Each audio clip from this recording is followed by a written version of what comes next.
Ladies and gentlemen, you're welcome to the Road to A2D, where we discuss pressing issues around the elections in Cameroon. October 12, 2025 came and went. October 27th, 2025 came. The Constitutional Council declared Paul Biya winner. But before then, we had seen trends that Issa Tchiroma Bakary was leading. So there is total confusion and, in some quarters, absolute rejection of the results by the Constitutional Council. Even though the Constitutional Council is the official organ to declare the results, there is a need to have results that are accepted by all parties in an election. Elections where the loser cannot congratulate the winner, or the winner cannot call on the losers to tell them, you tried, you did your best, but I beat you, are definitely not elections in the world of today. However, things have moved forward, and we observed demonstrations last week where Issa Tchiroma Bakary, believing that he won, has called on Cameroonians to go out into the streets and ask the Constitutional Council to declare the results as they are. The Constitutional Council did not pay heed, and Issa Tchiroma Bakary, though he was taken out into a safe location, has called on Cameroonians to observe ghost towns on Monday, Tuesday, and Wednesday this week. We are going to discuss that today in this studio, and with very knowledgeable guests who understand what is happening, and they will give us insights onto other issues that we might have not covered.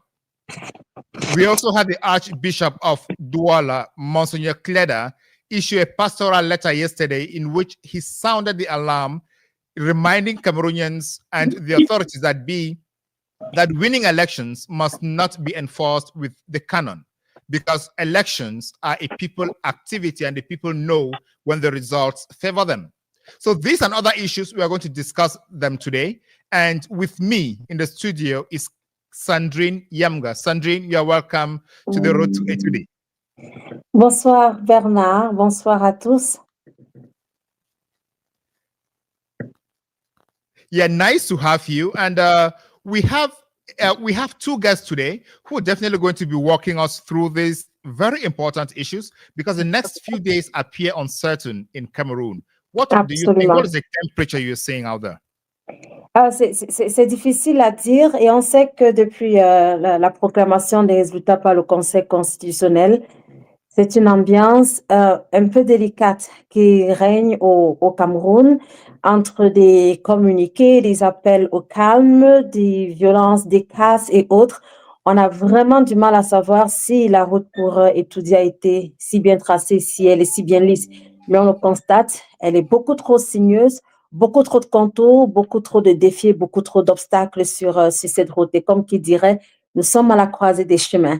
Qu'est-ce qui va se passer dès demain, après avoir appelé les Camerounais à défendre leur vote dans la rue? Issa Tchiroma Bakary, qui s'est déclaré candidat vainqueur au président élu à l'issue de la dernière élection présidentielle, appelle plutôt à des villes mortes. 3 jours annoncés pour être des villes mortes au Cameroun. Que va-t-il se passer? Mais il faut dire que depuis quelques jours déjà, depuis la fin de la semaine dernière, quelques villes sont déjà mortes. On parle par exemple de la ville de Bafan, où les populations sont à la maison depuis quelques jours. Qu'est-ce qui devrait se passer alors que les autorités administratives dans ces régions continuent d'appeler les populations, cette fois-ci, à sortir et à vaquer à leurs occupations? Et on le disait avec Bernard, l'Église catholique au Cameroun s'est prononcée. Monseigneur Samuel Cleda a fait une sortie il y a juste 24 heures pour appeler le gouvernement à écouter les cris des peuples, estimant que la démocratie ne devrait pas passer par des coups de fusil ou par la violence. Alors, on va donc en discuter ce soir avec tous nos invités. Bernard. Thank you very much, Sandrine. And one thing we observe is the presence of civil administrators, SDOs, governors, and also mayors going down to the streets and telling business people to open their businesses. Last week, they were telling people, what are you doing on the streets? This week, they're telling people, get onto the streets. What a paradox in our time. Yeah, c'est vraiment un paradoxe, et c'est à ce point que l'on sent où on pourrait se dire que le gouvernement se sent vraiment, j'allais pas dire attaqué, mais vraiment poussé, parce que je pense pas que les manifestations qui ont eu lieu après la proclamation des résultats, l'ampleur de ces manifestations aurait été attendue de cette façon-là. Alors, je pense que le gouvernement se retrouve dans un système où on a du mal à savoir est-ce qu'on va être écouté par la population ou alors est-ce que c'est M. Issa Tchiroma Bakary qui a dit être vainqueur qui va être écouté par la population. C'est vraiment difficile à se positionner et je pense que le gouvernement se dit, pourrait être joue sa survie à ce point-ci. Est-ce qu'on est vraiment écouté par les populations? Et tu le disais tout à l'heure, si on est vraiment élu, comment est-ce qu'il est possible de ne pas être entendu par ceux qui nous ont élus, par ceux qui nous ont déclarés vainqueurs? Pourquoi est-ce que ces personnes écouteraient un autre discours qui est contraire du nôtre? Je pense que c'est en somme ce que l'Église catholique a semblé dire également à travers Monseigneur Samuel Clédardon. Je pense que les heures qui arrivent ne sont pas les plus calmes qui existent au Cameroun. Elles vont peut-être calmes en apparence, mais dans le cœur et dans la tête des Camerounais, on a vraiment besoin de se positionner, de vivre une vie normale lorsqu'on est dans un pays démocratique. Thank you very much, Sandrine. I think with this foundation, we can bring in our first guest, who is no other person but Reverend Father Ludovic Lado. He's not a strange face when it comes to critical issues concerning Cameroon. You're welcome to the Road to Etoudi, Reverend Father. Thank you very much. Thank you, Bernard. Thank you, Sandrine, for inviting me. C'est un plaisir de vous avoir. Exchange. Yeah, thank you. Thank you. We are excited to have you, especially as we're discussing issues of critical importance. First of all, the elections, then the ghost towns. But first of all, let's start talking about the Archbishop's letter, the Archbishop of Douala. When you read his letter, you listened to him read his speech, did you feel Christian Cardinal Tumi talking again, or you felt that that was different? Well, I think that since the beginning of the post-electoral crisis, the church has been very silent, which is surprising because the church was very talkative. And it's true, some individual bishops in their dioceses, I'm thinking about, the diocese of Bafoussam, the diocese of Douala, those in the north, those who were the most vocal in terms of warning that if these elections do not bring change, Cameroonians will be disappointed. I think many bishops said this. And from this point of view, we can't say that the church was silent. No. Again, all the bishops actually issued a letter saying the situation is not good. But individual bishops after that said it is very bad and Cameroonians need change. So they encouraged Cameroonians to go and vote. Many did, expecting change, of course. And the question today is what happened between elections and the results? If Cameroonians are on the streets, it is because they feel that they have been betrayed and that the results do not reflect their votes. So I feel that the declaration from Bishop Kleda is timely, and I think what he said is pertinent. He condemned, of course, the violence from the protesters, which makes sense. The fact that they burn places, burn private properties, but he also condemned the killing of Cameroonians by the army. And you don't shoot on armed, you don't shoot on armed civilians. You don't do that in any serious country. So, but at the end of the day, he said that we have to again, go back and look at the root causes of this situation, the current situation. And the root cause is, we all know it, it is electoral fraud. And that's what people are complaining about.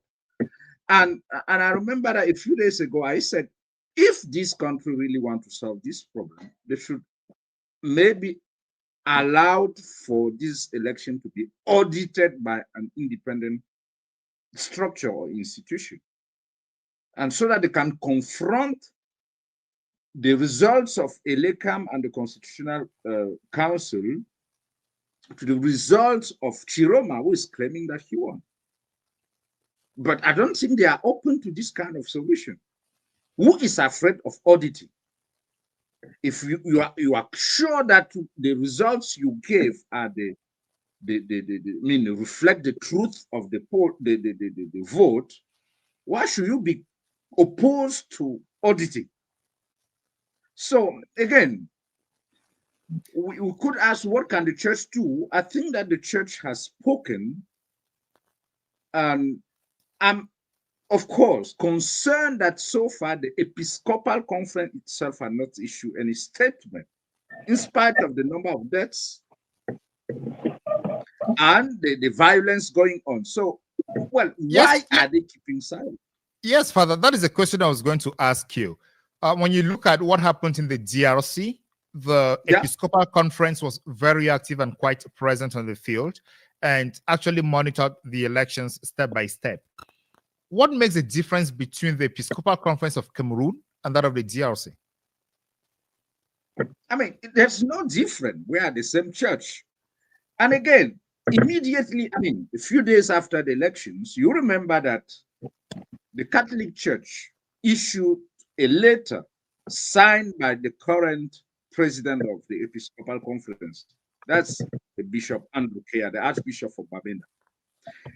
And in this letter, it was clearly stated that the church, the Catholic Church, was involved in observing the elections. Let me give you just a few figures.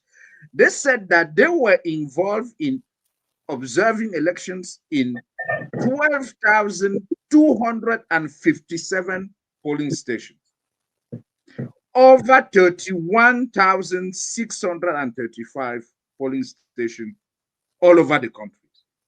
This is about, and it is written in their letters, it's about 39% of polling stations. Can you imagine that? That is a significant number of polling stations. So my question is, why can't they publish the results they have? But because it's not just enough to make declarations and say, well, we condemn violence. What do you know about the truth of these elections? Because Jesus says the truth will set you free. You will know the truth and it will set you free. They have 12,257 results from polling stations. Why can't they make them public? What are they afraid of? That's my concern about the Episcopal Conference. So it's not just enough to make declarations, to write and say, well, no. What can you do with what the facts you have? Oui, mais qu'est-ce que vous leur suggérez de faire à la conférence épiscopale, Père Lado? Vous dites que la conférence épiscopale a certainement suivi les résultats, ou bien j'allais dire le déroulé des élections. Qu'est-ce que vous attendez précisément de la conférence épiscopale? À quoi est-ce que vous vous seriez attendu de Monseigneur Cléda hier? Qu'est-ce que vous pensez qu'il devrait dire aux populations dans cette crise-là? Bon, je crois de toute façon que sa sortie est courageuse. Et donc, je l'apprécie sur la forme comme sur le fond. Et bien évidemment, connaissant la prudence des évêques, il faut lire entre les lignes pour comprendre qu'il est en train de dire les Camerounais ont voté pour le changement. Et s'ils sont dans la rue, c'est parce qu'on a justement violé la volonté populaire pour proclamer vainqueur un autre que celui que les Camerounais attendaient. Et c'est ça qui explique la violence. Je crois qu'il faut, il ne l'a pas dit ainsi, mais il faut lire entre les lignes pour le comprendre. Mais je vais plus loin. Je dis, aujourd'hui, on n'a plus besoin de déclarations. Vous savez, je rappelais que les évêques eux-mêmes, après, je veux dire, après les élections du 12 octobre, le président de la conférence épiscopale a signé une lettre dans laquelle il disait que la conférence épiscopale a dispatché des observateurs dans 12 257 bureaux de vote à travers la République.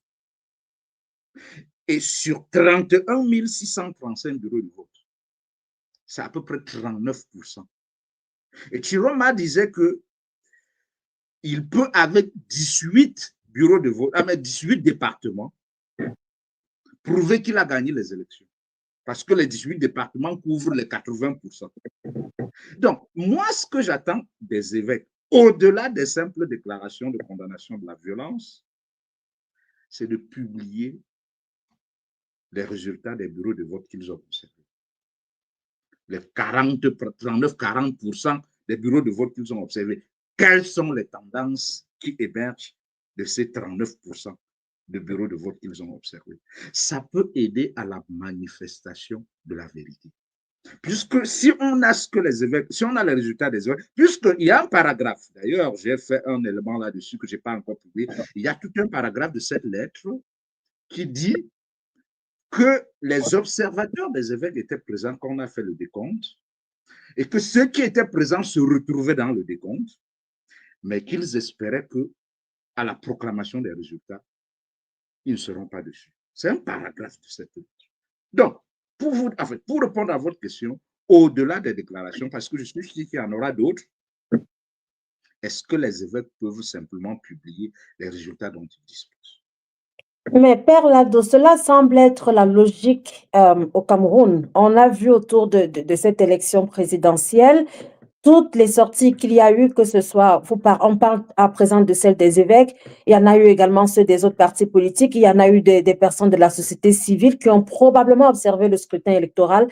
Est-ce que vous avez l'impression que tout le monde a cette même tendance à se dire qu'il faut travailler pour la manifestation de la vérité?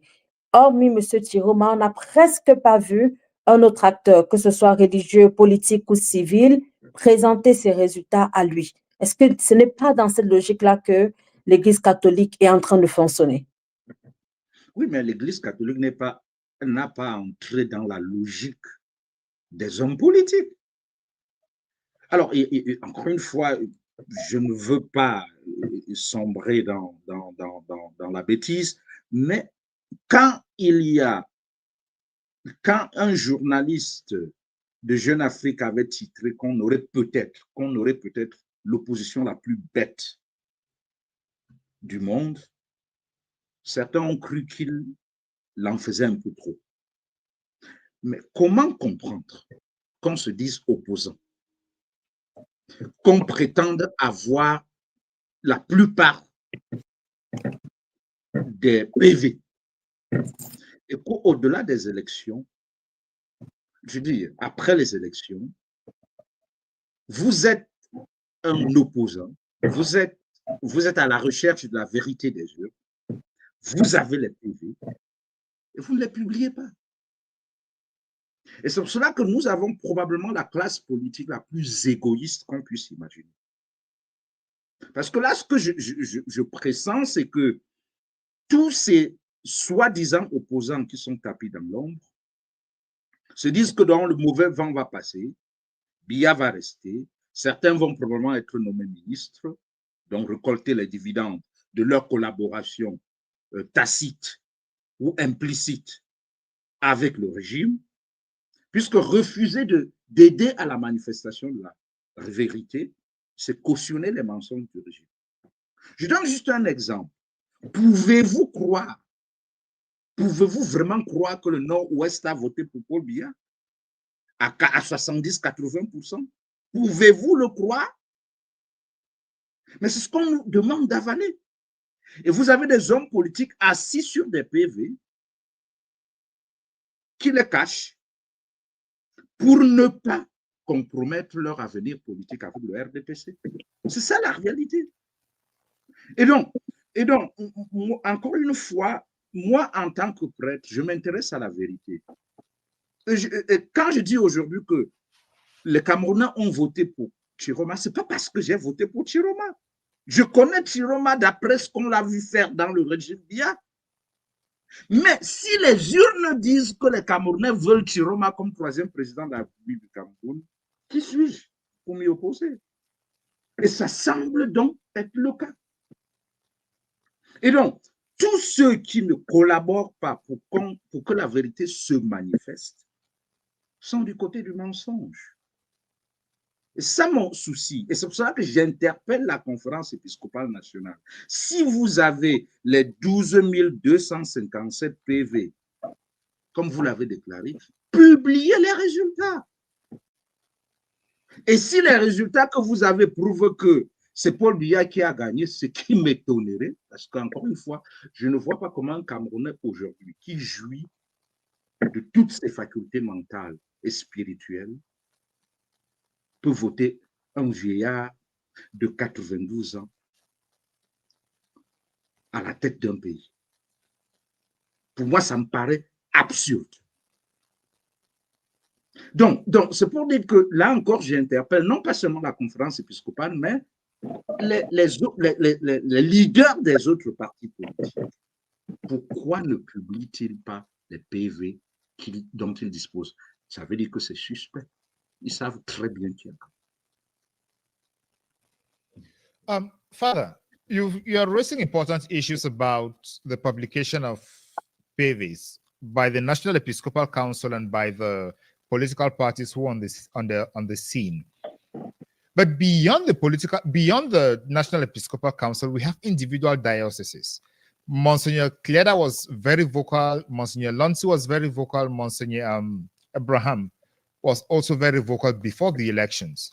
Why did they not take time within their own dioceses to organize the monitoring of elections so that Cameroonians would see that they are putting word into action? Well, that's a good question. And again, that's why I'm tired with all these declarations from bishops. Beside the state, if there's an organization in Cameroon, and not just in Cameroon, in most of our countries, which has the possibility of being in every polling station, it is the Catholic Church. We have parishes all over the country. That's why I'm even surprised that they were only present in 12,000 and more of these polling stations. So they should be able to be present in the 31,635. We have seen that in the DRC. The DRC has consistently monitored election at the national level, and they were able, at the end of elections, to say, we have the results. And even if the state is not able to say, to give the right results, they know the results. And so I'm just surprised. I mean, my guess is that the Episcopal Conference is divided. I'm not revealing any secret. Everybody knows that. And there are people who are in favor of Biya continuing because they have their personal interests. Even if Cameroonian will decide, sing into injustice, they don't care. And there are bishops who are in that situation. And that's why they are silent. They can't issue a common statement as bishops condemning, of course, violence, because nobody wants violence. But when people, Martin Luther King said that riots are the language of the unhurt. When people are shouting, crying, you don't hear, you don't listen. One of the only language you will listen is riots. And that's where we are today. Because the regime thought that Cameroonians were cowards and that they were afraid and that they could not rise. And I don't think they could even imagine that what they saw the last few days. And who are those in the streets, on the streets? The poorest of the poor, young ones, including teenagers. These are the guys on the street, not the privileged. Because in any riots, in any revolution, the privileged guys tend to hold on to their privileges. But those who go down there to protest are the poorest of the poor, because they have nothing to lose. They have already lost their future. And Okay. what they are confronted with is violence.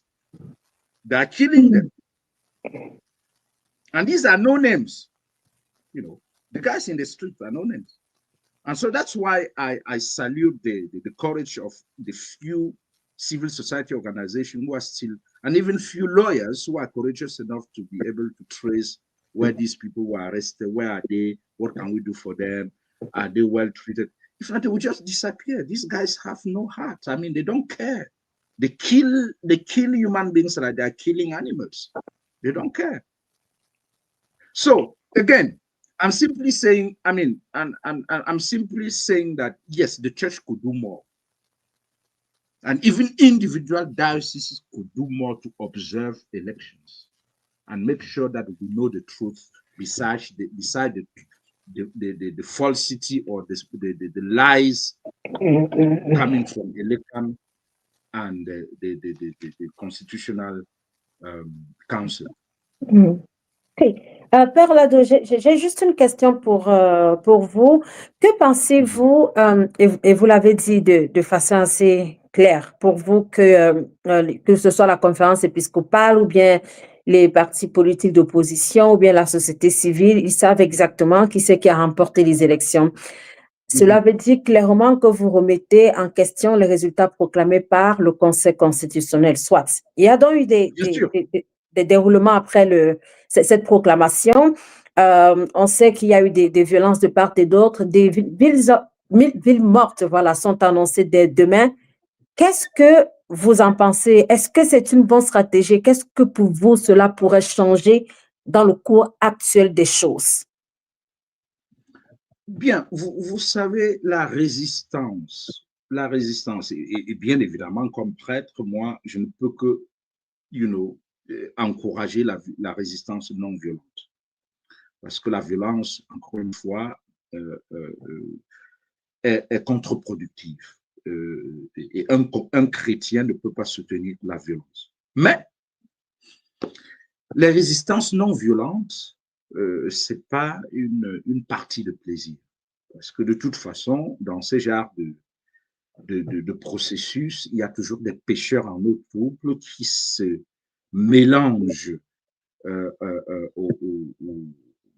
aux autres pour créer le chaos. Personne ne souhaite le chaos au Cameroun, mais il n'y a pas l'expérience à montrer que les élections à elles seules aujourd'hui au Cameroun ne peuvent pas créer le changement ou provoquer le changement que la majorité des Camerounais souhaitent. Et donc, il n'y a pas d'autre option. Les élections actuelles ont fonctionné comme un élément déclencheur. Et il se trouve, encore une fois, on ne sait pas d'où il sort, mais il se trouve que M. Tchiroma est arrivé, s'est retrouvé au bon endroit, au bon moment, au moment où on avait écarté des figures comme Kanto qui pouvaient constituer des véritables challengers au système en place, eh bien, ils n'ont pas vu venir Tchiroma. Et les Camerounais sont dit, si c'est par là qu'il faut passer pour provoquer le changement, eh bien, il vaut mieux s'y accrocher. Et ils ont voté pour Tchiroma. Encore une fois, qu'on l'aime ou qu'on ne l'aime pas, nous devons, si nous sommes démocrates, nous en tenir au verdict des urnes. Et donc, le verdict des urnes semble dire aujourd'hui que les Camerounais ont massivement voté pour Tchiroma. Et c'est pour cela qu'ils sont dans l'armée. Maintenant, il y a une première phase des manifestations de rue. Et nous savons ce que ça a provoqué. Je crois que ça a traumatisé le régime. Parce qu'il ne s'y attendait pas. Ça a traumatisé le régime. Que ces jeunes obéissent à Tchiroma un peu partout dans la République pour aller dans les rues dire ça suffit. Le régime ne s'y attendait pas. Et ils sont un peu aujourd'hui dos au mur. Et c'est pour cela que vous verrez que ce qu'on n'a jamais vu au Cameroun, les gouverneurs, les préfets, les sous-préfets se promènent dans la rue avec les mégaphones pour essayer de convaincre les populations de ne pas participer aux villes mortes. C'est du jamais vu. C'est une espèce, une race généralement arrogante, sûre d'elle-même, et qui est convaincue de tenir, n'est-ce pas, toutes les ficelles pour continuer, n'est-ce pas, à régenter les pauvres. Mais les pauvres ont dit ça suffit. Et comme je l'ai dit, c'est les pauvres qui étaient dans la rue. Ils en ont tué une quarantaine, une cinquantaine. Le décompte continue. Mais bien évidemment, une résistance comme celle-là s'organise autour d'un leadership. Aujourd'hui, c'est celui de Tchiroma. Qu'on l'aime ou qu'on ne l'aime pas, aujourd'hui, c'est autour de Tchiroma. Et il a appelé aux villes mortes. Ce qui, encore une fois, traumatise le régime en face. C'est pour cela qu'il s'évertue. Quand il le menace, on a vu des maires sortir menacer les populations en disant « Si vous n'ouvrez pas, on va sceller ». Mais quelle est la loi au Cameroun qui m'oblige à ouvrir ma boutique? Je n'ai jamais vu une loi. Je peux faire, si je suis malade et que je ferme ma boutique pendant un mois, qui saura même que je n'étais pas au marché pendant un mois? Non. Et je crois que beaucoup de boutiquiers sont aujourd'hui dans la logique de mieux vaut qu'on scelle ma boutique que de la voir brûler et piller. Et donc, moi, je pense que la résistance non violente, et les villes mortes font partie des modalités de résistance non violente. Les villes mortes, c'est dans le sens de construire. Tout ce qu'on peut faire pour faire plier ce régime diabolique, les Camerounais doivent s'y mettre. Parce que si on rate cette opportunité, la répression sera terrible, sera sauvage. D'ailleurs, elle a déjà commencé. Vous avez constaté que rien qu'après les marches, dans les villes et villages, il y a les milices de Biya qui circulent, enlèvent et déportent des citoyens vers Yaoundé. Le décompte qu'a fait Stand Up for Cameroon estime qu'il y a au moins 71 personnes au CED, y compris les leaders comme Jekam Chamini, comme Anissé Ekane, comme Abba Oyono, comme Parfait Bivoum, ils sont au CED. Mais il n'y a pas que. Il y a 71. Donc, on te prend à Garoua, on t'amène directement au CED. Et ce qui est terrible, c'est qu'ils répètent exactement les mêmes erreurs avec la crise anglophone. Et ce que je crains, c'est que progressivement, ces jeunes traqués vont se radicaliser. Et le risque, c'est qu'on ait un second front séparatiste dans le Grand Nord, appuyé par Boko Haram. Ça, c'est ma crainte. Et malheureusement, ce régime aveuglé, autiste, est incapable de voir ces enjeux parce qu'ils sont prêts à tout pour se maintenir. Et donc, bien évidemment, pour répondre à votre question, je soutiens à 100%, sinon à 200% des villes mortes. Bien sûr, ça va être dur. Ça va être dur pour beaucoup de nos mamans qui se débrouillent dans les marchés. Mais permettez-moi de dire ceci. Quand il y a eu Covid, nous avons fait les confinements nous ont maintenu, nous avons, je veux dire, supporté des mois et des mois de confinement. Personne n'est, enfin, on n'est pas mort. Entre le Covid et le régime actuel, qu'est-ce qui est plus grave? Pour moi, c'est le régime actuel. Et donc, 3 jours de confinement ne va pas nous tuer. Si des mois de Covid ne nous ont pas tués, ce n'est pas 3 jours de confinement qui vont nous tuer. Donc voilà. Je pense qu'après, on va juste revenir pour se demander, et après les 3 jours, qu'est-ce qui devrait se passer? Bernard first. Yeah. Padre, as you're talking and developing, I understand you are in support of peaceful resistance, like the Ghost Town, to ensure that things change. And we've spoken about, for the last 30 minutes or so, we've been talking about the role of the church. Now, you are in support of the peaceful resistance and the ghost towns. What advice do you have for the hierarchy of the church? We know they already made the comments. They have written their pastoral letters, but they have not followed up, or they have not spoken about the dates and the rigging of the elections forcefully. But now we are going to new steps. What would you advise your bosses to do?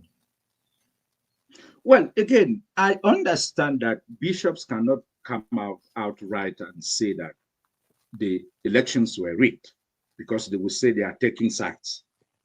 I can perfectly understand their position. And that's why, again, you have to read between the lines to understand that Bishop Cleda was basically saying the people are frustrated because the change they were expecting did not occur. And it did not occur because they feel that the election results do not reflect the truth of the vote. So, again, I don't see a bishop coming out and say these elections were rigged and that Tchiroma won. We'll never get that, knowing the culture of the church. But the least they can do, and that's what I've been saying, the least they can do is to publish the results of the 12,257 polling stations they observed. What would, I mean, who can do what? I mean, what are they afraid of? They have these results. Let them do exactly what Tchiroma did by saying, these are the results we have, and we can only extrapolate from the 12,000 we have to say that these are the general tendencies. Why can't they do that? So that's what I would expect them to do if they are really interested in helping to solve this problem and getting the truth of the votes out there. I know you already mentioned that they're divided for different reasons. Yes. But you did not mention the reasons for the division, because it would appear it is the division amongst them that is preventing them from issuing this statement you're asking for. So what is dividing the bishops, as they are, as a college of men that we would think are in the image of God, leadership in the image of God, they are risk bearers, they should protect the flock that they lead, and they should feed us with spiritual food and justice. At this moment, that is what we need as a country. So what is holding them from doing that? Well, what you have just said is the ideal. That's what we think they should do. My friend, at the end of the day, these are human beings who have their own personal interest before, I mean,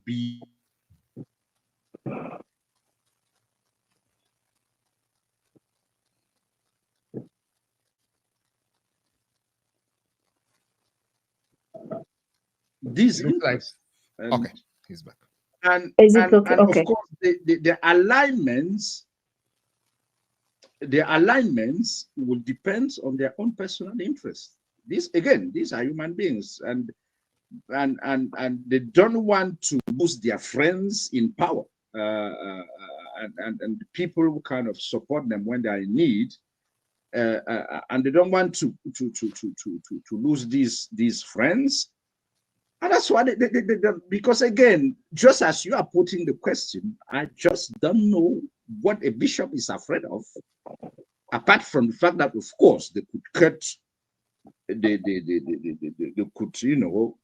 But he can't be afraid of his own life. You know that. Yeah. Again, I mean, if you are a bishop or a priest, you claim that you have given your life to Jesus. If Jesus was afraid, he wouldn't have died at 33 years old. That's what I keep telling them. And who killed Jesus? Who condemned Jesus? A politician. Yeah. Pilate was a politician. And why did he condemn Jesus?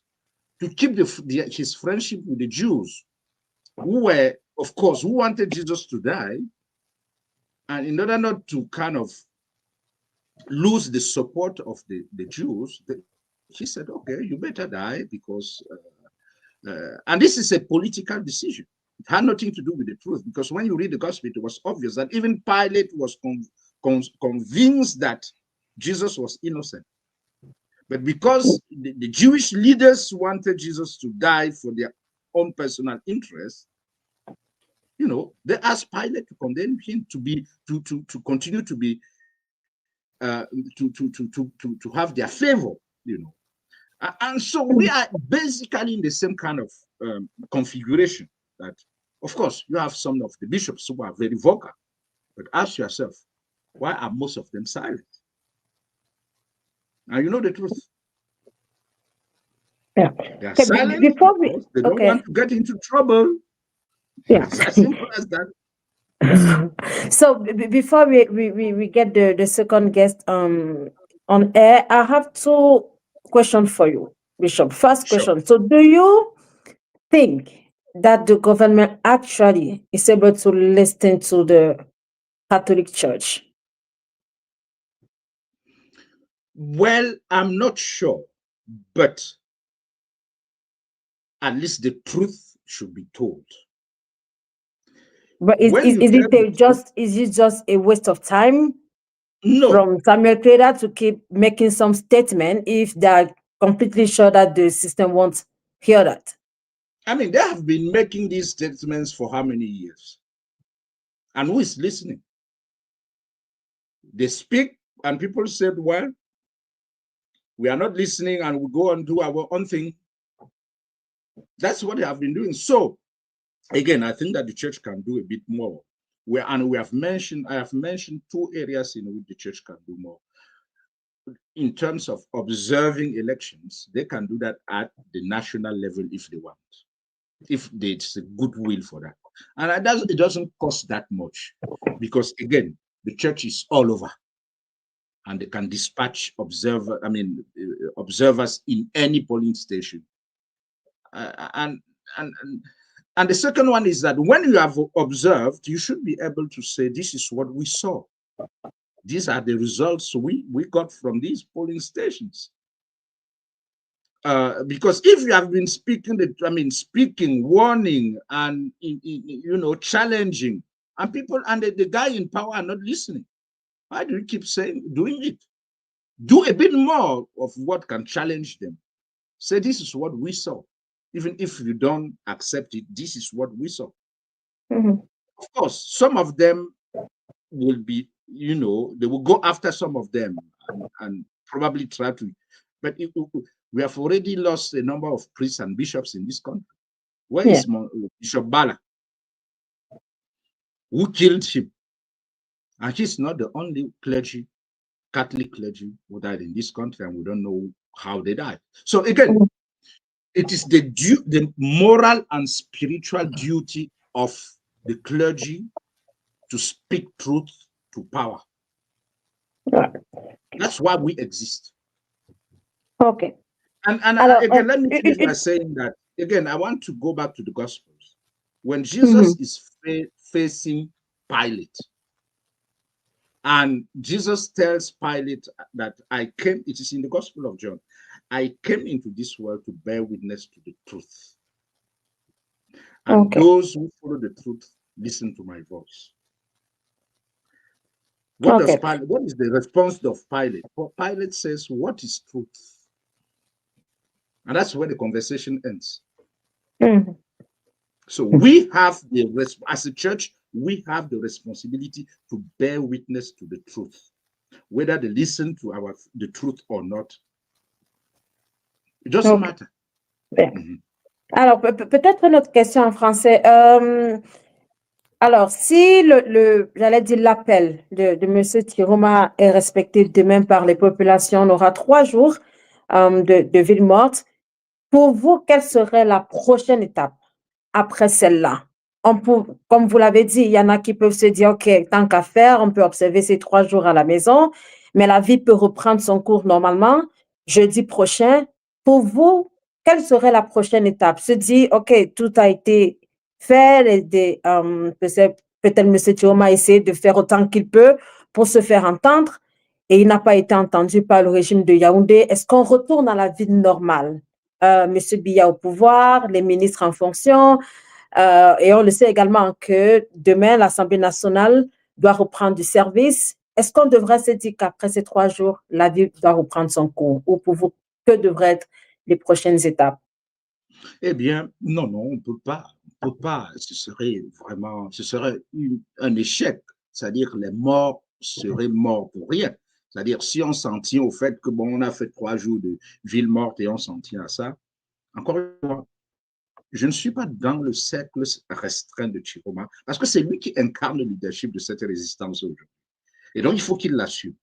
Je ne suis pas dans son cercle restreint, mais je lui aurais conseillé, et je crois que je l'ai écrit sur ma page Facebook, je lui aurais conseillé de prêter serment devant le peuple. Parce qu'il y aura ici un conflit entre la légalité et la légitimité. Mais la légitimité est plus importante que la légalité, parce que la légalité peut être injuste. Mais où et comment est-ce que ça peut se faire? Comme le disait Martin Luther King, sachez que tout ce que Hitler faisait était légal, mais pas juste. Donc, Biya peut bien prêter serment le 6 novembre ou après ou avant. Il aura la légalité, mais il n'aura pas la légitimité. Et qui devrait faire prêter à Issa Tchiroma Bakary serment? Comment est-ce que ça peut se passer? Non, c'est symbolique en fait. C'est pour dire que c'est un serment qui est symbolique. C'est-à-dire il peut justement, parce que la souveraineté appartient à qui? C'est au peuple.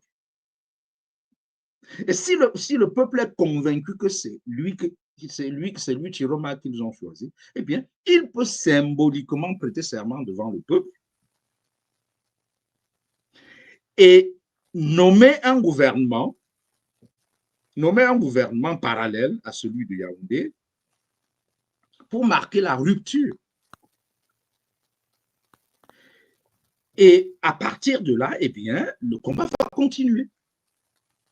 Parce que je vous dis encore une fois, si ça s'achève si ça s'achève là, comme l'on dit au Cameroun, la répression que vous allez subir sera féroce. C'est-à-dire, on va traquer tous ceux qui ont exprimé un seul soutien. On va les traquer et les réprimer. Donc, on est obligé d'aller jusqu'au bout. Donc, c'est pour ça que je dis que Tchiroma n'a pas de choix. Il doit aller jusqu'au bout de la résistance. On ne sait pas où il est aujourd'hui, mais de son lieu de sa cachette, il peut continuer à mener la résistance. Et donc, enfin, encore une fois, pour répondre à votre question, je crois qu'après les 3 jours, il faut donc qu'il prête serment et qu'il nomme un gouvernement, même si ce gouvernement doit être à l'étranger, on s'en fout. En fait. Si ça doit être un gouvernement en exil, au moins c'est symbolique et représentatif. Comme ça, le régime irlandais saura que, eh bien, la résistance continue. Donc voilà, c'est pour répondre à cette question. Donc ça ne peut pas, les 3 villes mortes ne peuvent pas marquer la fin de la résistance. C'est pas possible. Okay, Father, I would have a few questions for you, but let's take Michael. Then when we're done with Michael, I'll come back to you. I want to. You sound more of being political here, which to me runs contrary to the spirit of the Code of Canon Law. But let's talk about that after we talk with Michael. Sure. Yeah.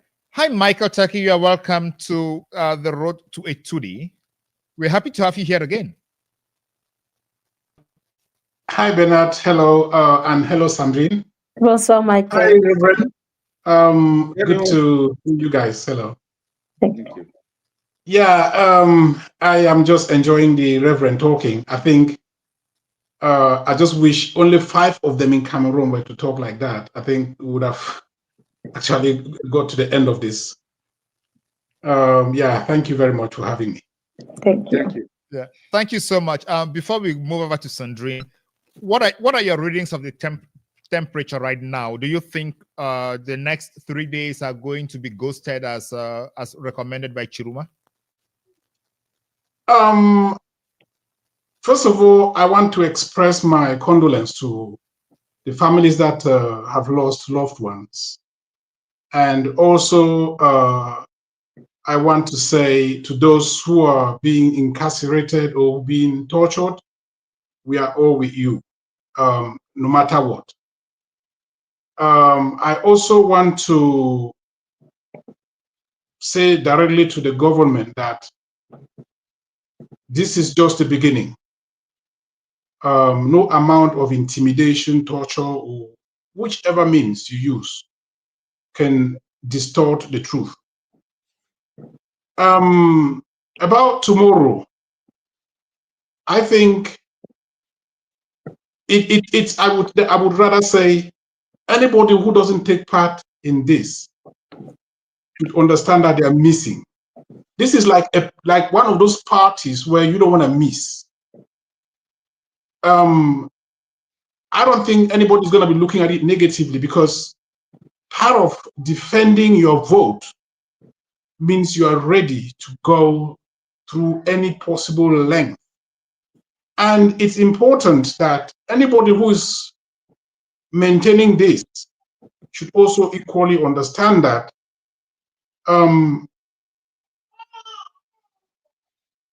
Mr. Tchiroma or Mr. Bakary called for peaceful demonstration before, and some people, as a result, lost their lives.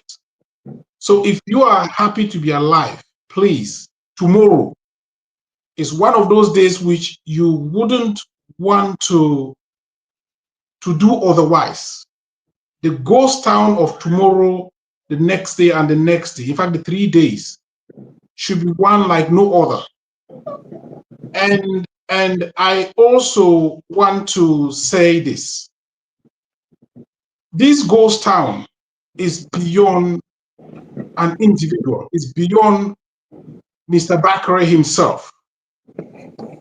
This is to tell the people, in fact, the people of the world, that after 43 years of torture, abuse of every sort, Cameroonians have finally had a voice via a democratic process which they don't want to they will not let go. And to Cameroonians, it's never been so close. It's never been so close, and we shouldn't, by any means, we shouldn't let this slip off our hands. It's not about Mr. Issa Tchiroma Bakary. It's about the people. I want to insist, this is not about Mr. Issa Tchiroma Bakary. He is just a single person who has been identified as the one to lead. And of course, in every single society or civilized community, there is always a leader, not more than one leader, which is why he is the person the people chose to champion this very, very significant and important cause. He is smart enough. He sent people to demonstrate peacefully, and a lot of people lost their lives. He has now said, okay, fine. Don't go to the street, stay at home and be safe. But everybody should please respect this ghost town. We need to ghost all the towns in every way possible to send a very significant signal. Yes. Okay, Michael, just to ask you something. If at the same time you have some people going out and then just walking, we know, like maybe some people were supporting the CPDM, for example, or the President Paul Biya, because they can still thinking that they voted him, and then they don't want to hear about Mr. Tchiroma. So will it be fair? Well, I think we expect that to happen, isn't it? We expect the CPDM, for example, to masquerade the way they always do. In fact, as we speak, I'm sure they must have paid even some people to come out in the streets tomorrow. But that is their choice. And under normal circumstances, I am 100% sure that some of them are even ashamed. They will not want to even do that or identify themselves as CPDM people.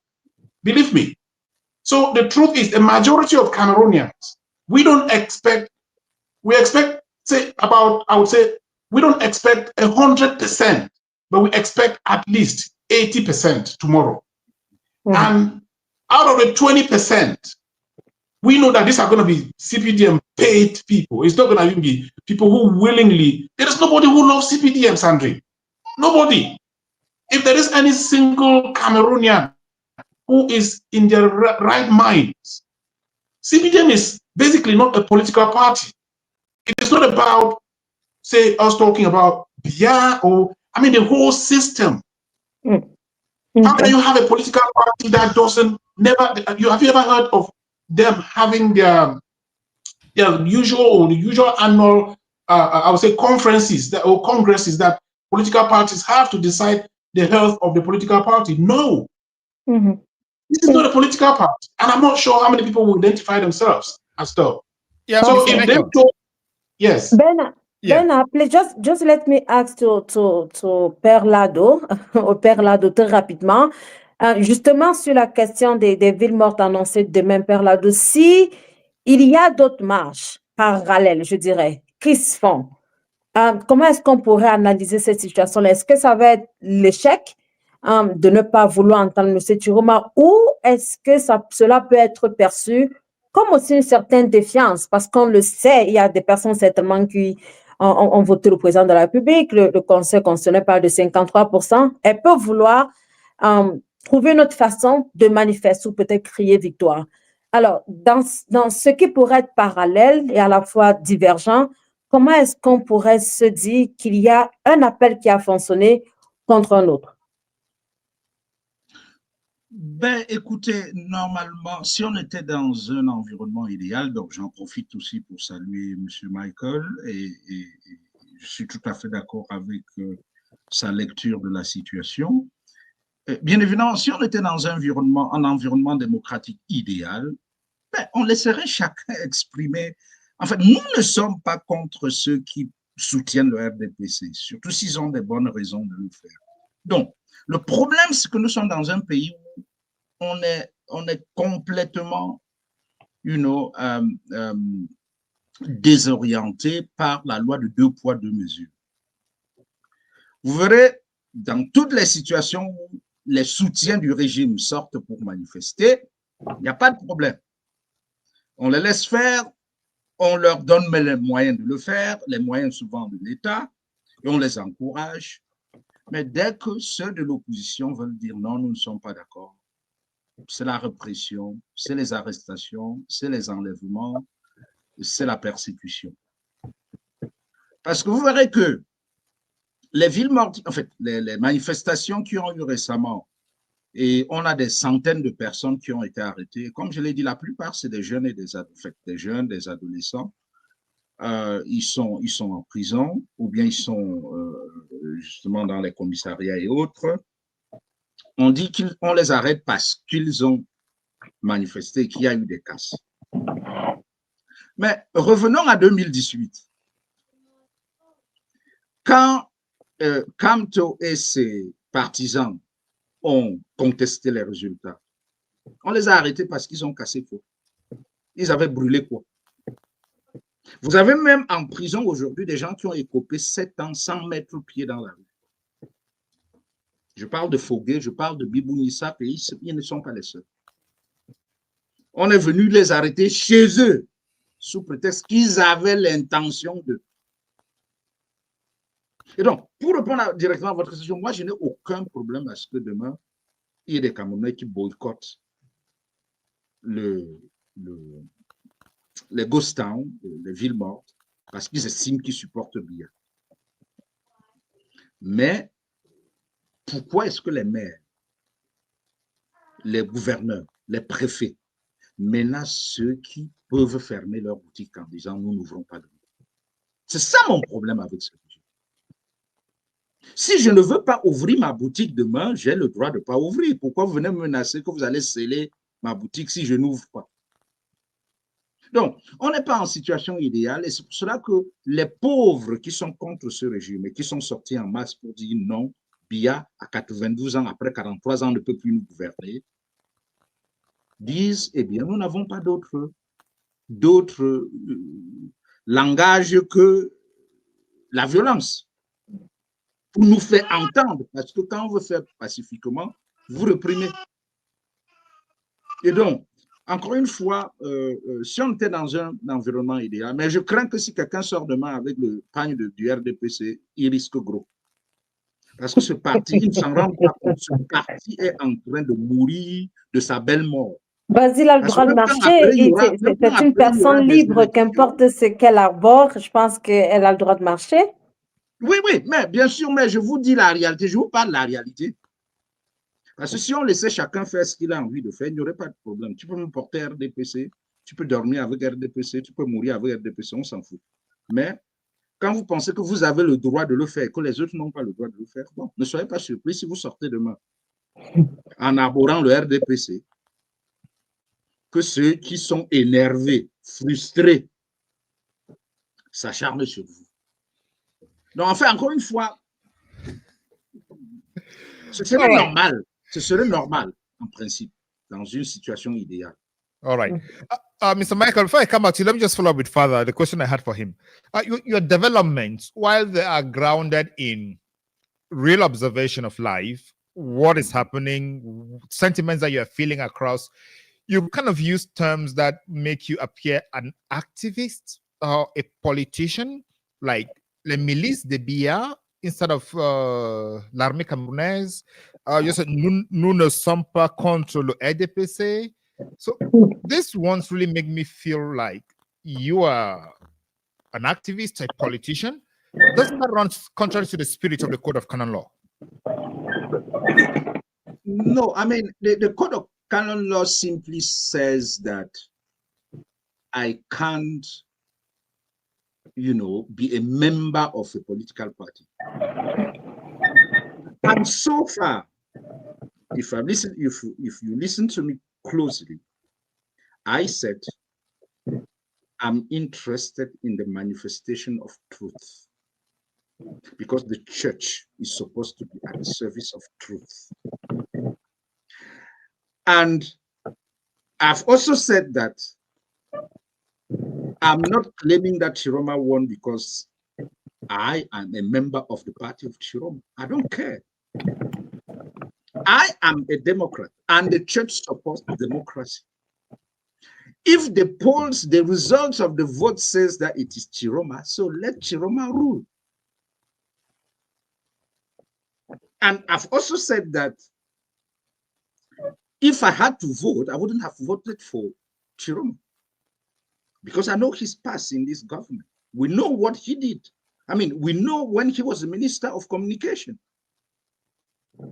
But who am I when the people have said this is the guy we want to rule us for this transition? Who am I? So I'm arguing not for a particular party or not. I mean, I'm arguing for the manifestation of the truth. And I've given some leads which could lead to that manifestation of the truth. I said the church can actually help. I don't want to go back to return to, I mean, I don't want to, I've already elaborated enough on that the church could help. They monitored and they observed 12,257. Make the results known. What did you see in those polling stations? First. The second is that I've been saying, if this government is really interested in truth, allowed for an independent audit of the PV. But why are they not open to this kind of options? Because they don't want the truth. So again, I'm not a politician. And again, I'm not supporting a particular political party. And that's why somebody cannot go after me because of the canon law. They will have no argument against it. I don't have the card of any political party. I'm not again. When I say milice de Biya, when you have an army who is supposed to kind of,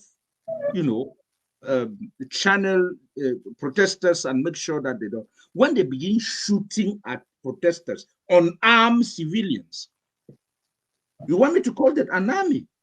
No, that's a militia. Because a professional army doesn't behave that way.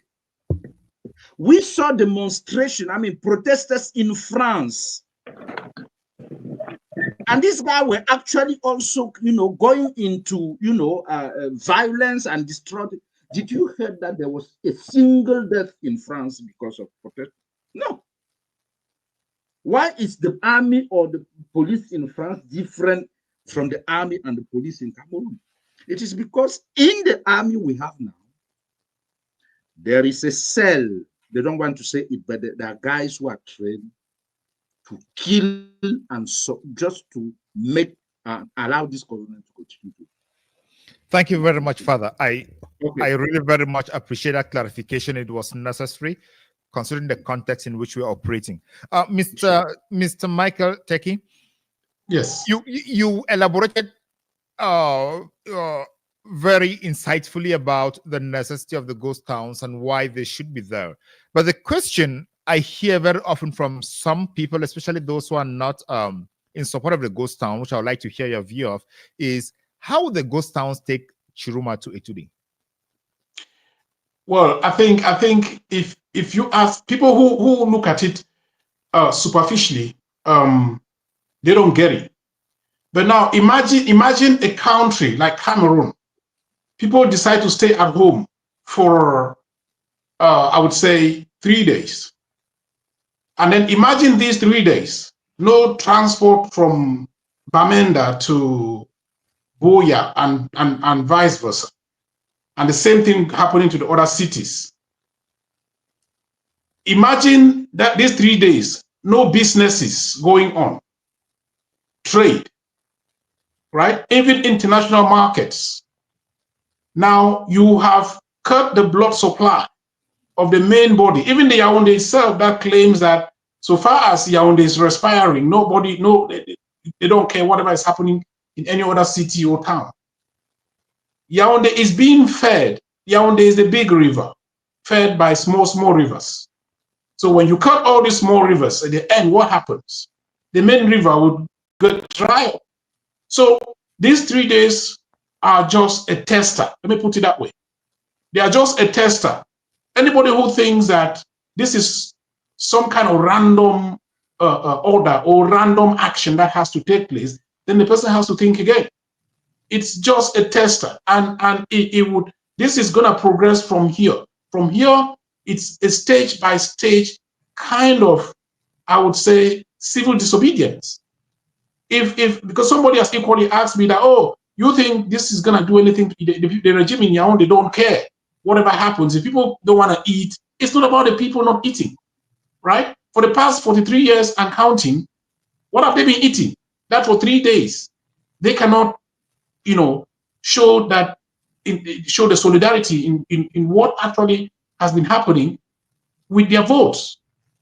And like you asked, I think this is going to be huge. It's going to affect a lot of things, including the economy.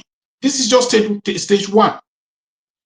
If people who, for example, there are a lot of businesses in Cameroon that depend on the people, right? Even foreign businesses.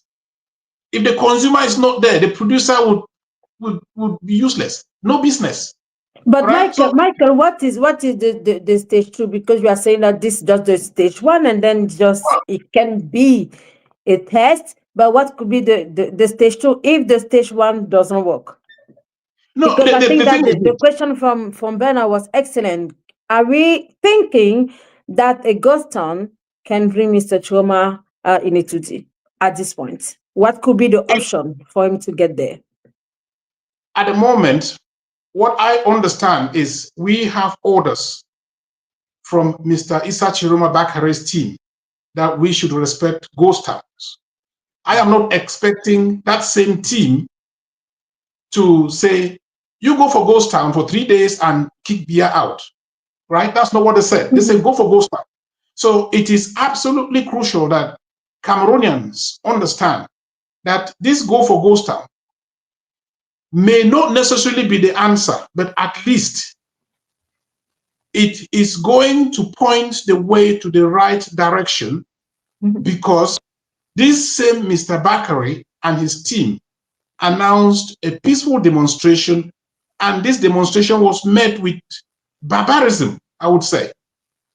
All right.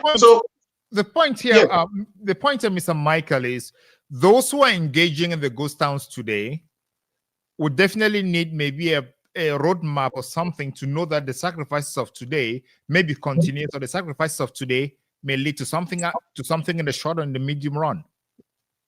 What I can say at the moment is that I am not part of, like I said, Mr. Issa Tchiroma Bakary's team, but I am someone who has experienced ghost town, and I know the impact it will cause to the economy. So we believe strongly that a serious ghost town of at least 80% is going to be very, very impactful, not only to us, but mainly to Yaoundé, including the economy and otherwise. It is going to be very impactful. All right, thank you. Father Ludovic, you have a few questions in the comments section. One of the questions is, we should ask you if you do not fear for your life, given our context, which does not stop short of killing even priests. Well, again, what I've learned, because I'm not beginning to resist today, I've been doing that at least for the last 20 years, you know. So what I've learned is that fear is a very bad guide. You know, if you follow your fears, you are going to be freezed, definitely, because that's what they're actually counting on, that Cameroonians, again, actually, the government, Biya's government, at least for the Francophone area, they were convinced that they took Francophones for granted, and that these were guys who were kind of, you know, freezed by fear, and that they could not even rise up. And that's why they're so surprised, I mean, by the magnitude of the uprising of the last few days. So again, if you are guided by fear, there's nothing you can achieve, you know. And those are the basics of a mental strength. And this is does not just only apply to this resistance or struggle, it applies to anything in life. Do you know the number of people who are kind of blocked by the fear of failure? And they can't just attempt anything because they're afraid to fail.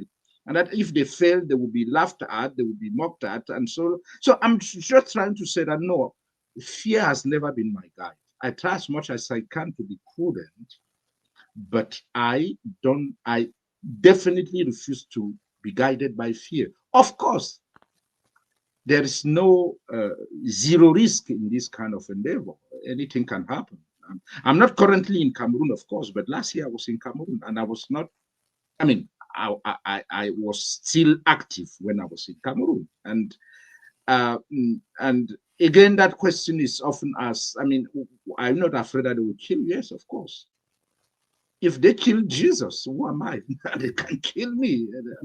But I have to live. I just have to live and do what my conscience tells me. If they feel that the only way to solve the problem is to kill me, if they kill me, some other people will rise and continue the struggle. So again, I can't say that there are not times when, I do feel that, well, this could get me into trouble, but I immediately have to make sure that I don't give in to that feeling of being afraid that if I voice my convictions and then I take part in activities which are geared towards bringing change They can kill me.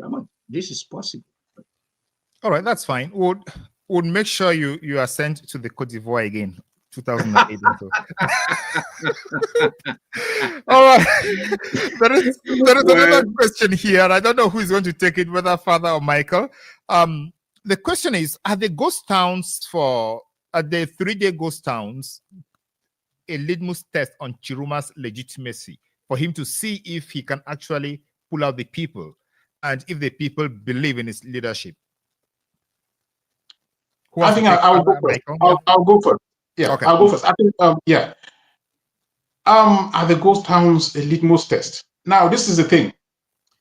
There is a little bit of, what people should understand is that this is not only about Tchiroma, right? Tchiroma himself has made it very clearly, and I can assure a lot of people that the choice of Tchiroma himself, he is surprised by himself being the chosen one. Exactly. Right? So nobody should ever think it is about Tchiroma. However, it would not be a failure to Tchiroma, but to the people. If people choose not to respect the ghost towns, or if this happens to fail, which is a reason why he is, to be honest, actually feeling the heat than us, the people. Because we chose him, and he is looking at the burden that has been hung onto his shoulder, and it's now about, let me not fail the people. It's not about the people failing, it's him saying, let me not fail the people, which is why he is doing what he is doing. And it would be, I would say, it would be only fair that we reciprocate this burden by doing our best to follow the roadmap which he's got. And there is one more thing that is so important. I think Reverend even said it there. This is, I don't want to put it in a very, I would say, very, I don't want to use a language that is very frightful. But on the other hand, all of us, this situation is one of those situations which nobody is safe under this very regime, right? Absolutely nobody.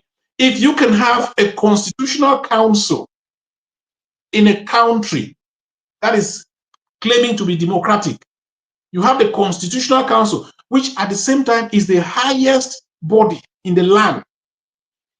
If you can have them in a broad daylight, take off your vote from you, right? Then they can definitely do anything. In fact, if you can have this council that you would, under normal circumstances, it's just that I'm sure some people may not necessarily understand what it means by a constitutional council. This is the highest organ or body in the land that can sit down at any moment and only just to cough, people tremble. If you can have them ridicule themselves this much, and then you still stay under this same kind of, I would say, umbrella, and then you expect the international community to even respect you as a Cameroonian. Come on. Yeah. Talking about like international community, let me just maybe go to Father Lado. Père Lado, ces derniers jours au Cameroun, il y a eu beaucoup de discussions et aussi certaines sorties de ce que l'on a appelé des félicitations adressées au président élu par des pays par la communauté internationale. On a eu même cette note qui a fait beaucoup jaser, qui est bien sûr celle du président Vladimir Poutine de Russie. Et alors qu'à côté, on sait très bien qu'on a vu l'Union africaine se prononcer, une partie de l'Union africaine se prononcer, alors que l'Union européenne, quant à elle, a plutôt demandé à voir plus clair dans la situation. En l'état actuel des choses, à quoi, pour vous, on devrait s'attendre? Est-ce que, je voudrais juste faire la parenthèse, vous pourrez parti de là, qu'on a aussi eu le ministre de l'administration territoriale de la décentralisation qui a fait une autre sortie pour condamner les violences qui ont eu lieu, pour accuser nommément M. Tchiroma de les avoir orchestrées. Beaucoup de choses à la fois qui reviennent. Le rôle de la communauté internationale, finalement, on l'attendait. Est-ce que vous êtes d'accord avec ce type de sortie-là? Pourquoi est-ce que le Cameroun accorderait une si grande importance à la communauté internationale? Et est-ce que vous vous attendiez à cette sortie de l'Union européenne? Bon, écoutez, la communauté internationale vaut ce qu'elle vaut, hein, c'est-à-dire que la communauté internationale, en fait, d'une manière ou d'une autre, acte ce qui s'est passé, en fait. C'est-à-dire que la même communauté internationale, et vous avez vu que la cérémonie de proclamation des résultats a été boudée par pas mal d'ambassades. Ça veut dire qu'on devrait s'attendre à pareil scénario lors de la prestation de serment? C'est une possibilité, mais je crois qu'il préfère être, je dis, cette communauté plus prudente, parce que je vais vous donner un exemple pour parler de... Moi, actuellement, pourquoi je ne suis pas au Cameroun, c'est parce que je suis dans un fellowship à Harvard. Mm-hmm. Et vous savez que New York Times et Globe, moi je suis à Cambridge, et puis le Globe ici, c'est dans le... Et donc, ils ont fait quelques articles sur le Cameroun. Et mes collègues, le lendemain, me disent, mais qu'est-ce qui se passe au Cameroun? Et j'ai eu honte de leur expliquer que je viens d'un pays dirigé depuis 43 ans par un monsieur, par un homme de 92 ans qui prétend avoir gagné pour 7 ans encore. J'ai dit, j'ai eu honte, ça je dois l'avouer. Et qu'est-ce que vous leur avez dit? Dans leur tête, ce n'est même pas, c'est inimaginable sur la planète Terre. Et comme venait de dire Michael, ça dit que tu as même honte d'être Camerounais. Non, pas à ce point, pareil. Comment est-ce possible que sur cette planète Terre, qu'il y ait des pays où des choses comme ça se passent? Parce que donc, c'est pour dire qu'au niveau international, ils savent très bien que c'est fabriqué tout ça. Et je crois que beaucoup de médias français même, qui sont souvent du côté du régime, ont clairement dit que ces élections ne reflètent pas la réalité. Et donc, ce qui fait que quand on est dans une situation comme ça, les chancelleries ne s'empressent pas d'envoyer des lettres de félicitations pour ne pas prendre des risques, parce que ça pourrait basculer demain. Mais est-ce que vous pensez que le régime en a forcément besoin? Voilà. On a peut-être pas, on a l'impression que depuis ce déroulé, l'aide de félicitations ou pas, tout semble bien avancé. Oui, mais le problème, c'est que oui, mais ils en ont besoin. C'est pour cela qu'ils fabriquent des fausses. C'est pour cela qu'ils fabriquent des fausses lettres, que ce soit de l'Union africaine, que ce soit de Vladimir Poutine. Avez-vous la certitude qu'elles sont fausses, Père Lado? Cela peut être une déclaration assez grosse ou grave, je dirais. Comment est-ce que vous avez la certitude que ces lettres de félicitations sont fausses et qu'elles ont été complètement fabriquées? Oui, madame, vous savez que depuis que cette crise, ou bien même les élections, vous savez qu'on a un, si vous voulez, on a un réseau. Et ça, je ne vous apprends rien, vous êtes des médias. Tout régime, aujourd'hui surtout avec le numérique, tout régime essaye autant que possible, surtout quand il manque de légitimité, de fabriquer une milice numérique qui va de toute façon soutenir le faux pour vous donner l'impression que ceux qui prêchent le vrai ont tort. Et au Cameroun, aujourd'hui, on les connaît. Ils ont des faces. Et ce n'est pas nouveau. Et on a un trio bien connu sur la toile qui sont de l'ère géographique ou sociologique de Paul Biya. Et ils ne font que fabriquer des fake news qu'ils dispatchent pour brouiller la vérité. Non, en fait, c'est pour dire que les laboratoires de fausses lettres de cette nature, eh bien, ça ne devrait pas nous surprendre. Ça fait partie de la guerre médiatique. Il faut prêcher le faux pour embrouiller la vérité. Et donc, par conséquent, si ces lettres qui circulent n'ont pas été fabriquées par les laboratoires du système, qui a intérêt à faire circuler ce genre de lettres à cette période? C'est le régime. Et donc, en fait, c'est pour dire qu'effectivement, la communauté internationale est très prudente.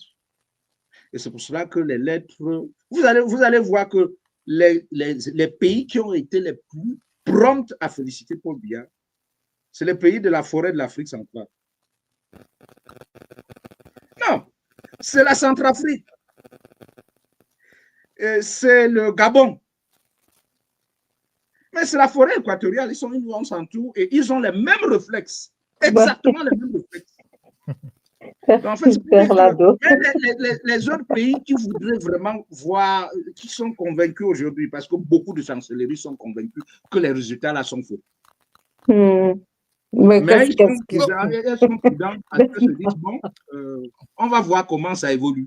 Ouais, so in the light of these countries in the Central African Republic being the only countries that are congratulating Paul Biya plus the African Union, what do you make of that in the eyes of international legitimacy?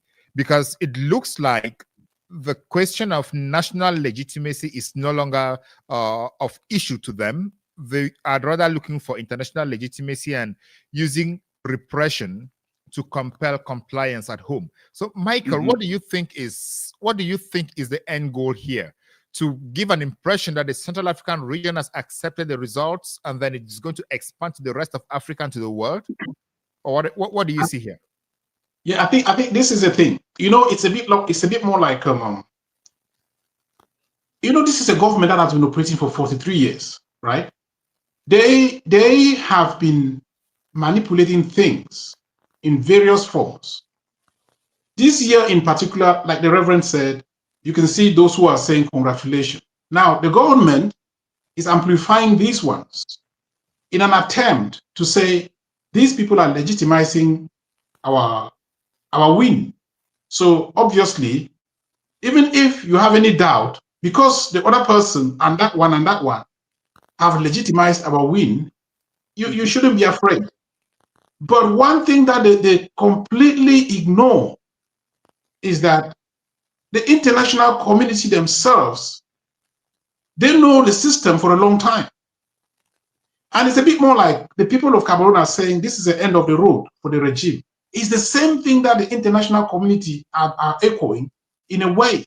They understand that with such a, I would say, manipulation of this scale, with all the evidence, because usually they will say, well, there's no evidence. Even if the rumors are true or false, fine, let's just go on. But on this occasion, the evidence is hard. Take, for example, I am in the UK. They call and say, oh, congratulations. Because even before this time, Bernard, I have written the UN, I have written the Commonwealth. I've been there, they know me there. Telling them that this is what is going to happen in Cameroon. We equally told them that you are not saying anything. Cameroon is a member of this club. Do not only come to talk, only when things are this bad. Please, say it now so that we can something can be fixed before things go too sour. Because our fear was that the regime may spin this around and even turn it into a coup. So we were telling them that these people are playing a game here that we don't like. So the point I'm making is this: the international community, they by themselves have these facts. Say, for example, they were to congratulate the regime now. I will take this very fact and send it to the Commonwealth office here, and even request to have a conversation so that they will help me to bring the information that we are actually asking the regime to bring, and they're not bringing out. Tchiroma has not only said he won, the empirical facts, the maths is there. Sure. I wouldn't be sitting here, talking about him if I didn't see this fact myself. And I wouldn't advise anybody as well to just talk without seeing the facts. So as it stands right now, the international community are very observant. Even before this happened, they know, because we have warned them many times that we are watching you. And we are definitely going to question any of them who says, oh, Biya is a winner. Because that way, I'm sure, because since Biya is not presenting his win at the ballot box, maybe such an international organization or another country would help us present that information so that at least you and I can stay quiet. But they're not presenting it because we know that Mr. Bakary won. So instead, they know also that this is a domestic crisis. It's an internal issue. And they will definitely come in once they realize that the people are standing firm as we are doing right now. There is a chance. The more the people stand up the way we have stood, the international community is absolutely observant of what we're doing. And as you know, when the first peaceful demonstration was called and people got hurt and some killed, the international community came in. The reason why they came in is simply because they know the truth. They know the truth and they are looking for a way to come in and rescue us. They cannot do that if we, the people, are not taking the lead of our problem. As it stands, we have a problem at home. The problem is that our vote, our investment, our future has been manipulated, has been stolen. And if we scream very hard, our neighbors will hear us and come and find out. They will not scream for us. So that is exactly what we should be doing. The international community will not, at this juncture, if it were, it's over how many weeks now? They would have congratulated Mr. Biya a long time ago. If it were a normal situation, or say in a different country, they would have done that. They are not equally coming in to say, this is what it is. We know what it is. We are the ones who face our problem, and that is exactly what we are doing. And that's exactly the reason why I'm telling every listener right now that the international community is not blind. They know what we are going through, and they are ready to help us if we can help ourselves. And for us to help ourselves, these are the stages. Yeah, outline the stages before I ask what I wanted to ask. Well, the stages, we started by peaceful demonstration, which took some lives. So this is another one. It's another stage. All right. But I asked you, maybe Ben, I asked you to Michael, what could be the fourth one, according to you? Like I said before, I wouldn't know. I am taking orders. What do you expect? Well, I am expecting just anything to protect my vote. Anything. Michael, you are an analyst and an observer, and you have seen how these things happen in different countries. If you are in support of, you have eloquently defended the position of ghost towns, meaning you have an idea from where the ghost towns are coming and where the ghost towns could be going to and what could be after that. So from your analytic perspective, what could be the fourth phase? Bernard, I think as it stands right now, I wouldn't know. But I can guarantee you that if that is necessary, it will come up. But what are you suggesting concretely, Michael? You are not saying that. What are you suggesting concretely? The situation at hand is so crucial that we don't need to I would say, get ourselves distracted. There's a lot of work to do, and this a lot of work to do is the fact that these ghost towns should be as ghostly. They should be in a way that if somebody peep through the window, they can actually see a ghost in the street. So we should respect. Yes. Yeah. So talk about the ghost towns. You just said that we need to scream enough for the international community, that is our neighbors, to hear that we are very uncomfortable at home. That is the only time they can come in to help or to assist. How loud could ghost towns be? Are ghost towns not silent instead? Yes, they are ghost towns. I would say they are physically silent. Okay, but they speak quite loud enough. The international community is watching us. For example, tomorrow, if the ghost town goes on to happen effectively 3 days, you watch the news or listen to the news. The first thing that will be happening will be that the Cameroonians have actually chosen a leader straight away. All right, they would say we have a leader, and that leader is the legitimate winner of the 12th October election. So that is part of the loud speaking or the screaming that we will be passing around, even though in a ghostly way.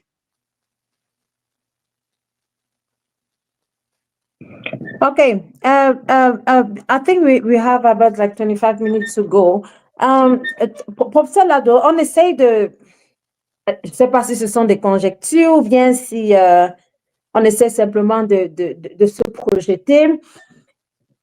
Pour vous, à partir de demain, imaginons que ces villes mortes fonctionnent, que tout le monde reste à la maison. Pour vous, qu'est-ce qui pourrait se passer? Que pensez-vous que le gouvernement actuel prendra comme position ou bien comme mesure autour de cela? Est-ce qu'il faudra comme redéfinir des choses? On sait que dans certains pays, lorsqu'il arrive des situations difficiles en période de crise, autour de la crise, on commence à parler des gouvernements d'union nationale, on commence à voir comment est-ce qu'on peut fédérer les partis qui sont en crise, qui sont en conflit. Est-ce qu'on pourrait s'attendre à une telle dynamique au Cameroun? Si oui, comment? Bon, ben écoutez, je crois que rien n'est à exclure, hein, mais tout va encore une fois dépendre. Et je crois que je l'ai dit, je ne fais pas partie de l'équipe stratégique de Tchiroma, donc je ne sais pas ce qu'ils ont en vue, mais Jeune Afrique, et ça a d'ailleurs été une bombe, Jeune Afrique a fait fuiter l'idée que le régime avait proposé le poste de Premier ministre à Tchiroma, mais que Tchiroma a refusé. Donc, ça veut dire qu'ils essaient, ils sentent que la situation est compliquée. Voilà place de Tchiroma, est-ce que vous l'aurez accepté d'être Premier ministre? Ils ont toutes les cartes en main et que bon, ils ont même essayé de corrompre, c'est eux qui l'ont dit, bien évidemment, qu'ils ont essayé de corrompre Anissé et Kane ou encore Djekam Chameni avant de les arrêter. Il leur aurait proposé, puisque c'est les protagonistes eux-mêmes qui l'ont révélé, et ils ont essayé de les...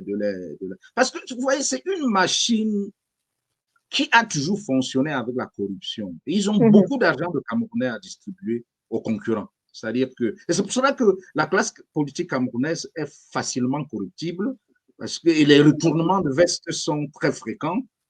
Et parce que quand un politicien fait de la politique pour l'argent, il suffit qu'on vienne lui dire, mais voilà 50 millions. Il n'a jamais vu 50 millions.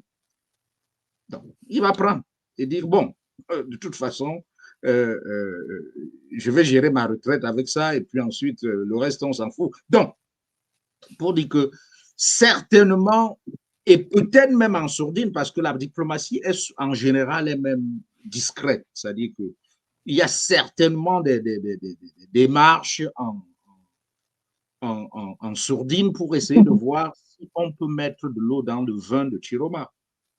Mais le Tchiroma aujourd'hui est dos au mur.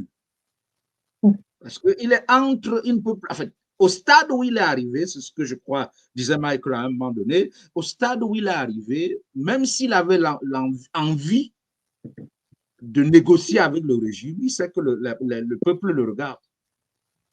Et le peuple attend de lui qu'il mène cette rupture jusqu'au bout.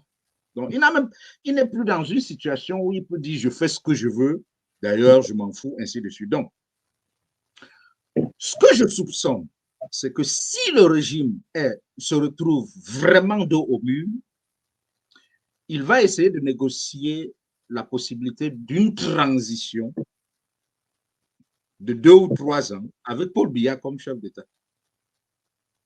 Ben, pour aboutir à quoi? Pour aboutir à quoi pour cette transition-là? Non, mais transition, ça veut dire toutes les réformes qu'on a demandées depuis n'ont pas accepté. Oui.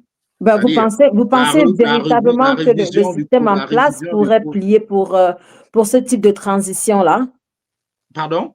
Est-ce que vous pensez véritablement, en l'état actuel des choses, que c'est un paramètre qu'on pourrait explorer? Non, parce que comprenez que la politique, c'est un rapport de force. Et tant qu'ils auront le sentiment qu'ils ont la force avec eux, non, ils vont, parce que il faut aussi comprendre, dans le régime Biya, c'est pas je veux dire, il n'y a pas l'unanimité sur comment il faut gérer la crise. Vous avez les extrémistes qui disent, pas question, on va tout faire pour garder le pouvoir et continuer avec nos privilèges. Mais il y en a qui sont un peu plus rationnels et raisonnables, qui disent, cette histoire, on ne sait pas comment ça va se terminer, peut-être qu'il faut dialoguer.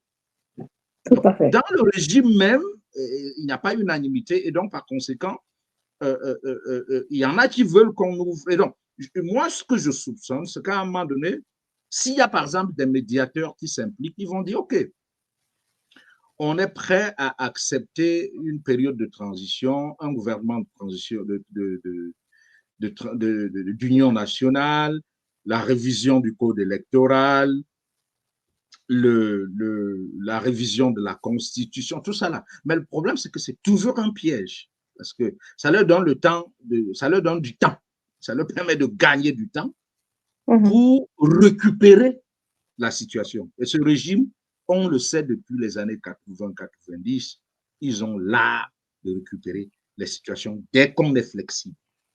Et donc, par conséquent, je suis tout à fait d'accord, comme le disait Michael, qu'il faut rester dans une posture de « on a gagné et vous devez dégager » et qu'on ne le fait pas pour… Si quelqu'un sort, si quelqu'un reste chez lui demain, il ne reste pas chez lui pour Tchiroma, il reste chez lui pour sa famille, pour l'avenir de ses enfants et pour l'avenir du pays. C'est ça que les gens doivent aujourd'hui comprendre, que ce combat, Tchiroma n'est qu'un instrument. Ce combat, aujourd'hui, ce n'est pas pour un homme politique. C'est pour que le peuple récupère sa souveraineté qui a été confisquée depuis plusieurs décennies. Et donc, par conséquent, tout est possible. Et je crois qu'eux-mêmes doivent être en train de réfléchir, au moins une partie du régime doit être en train de réfléchir sur des portes de sortie sans perdre la face.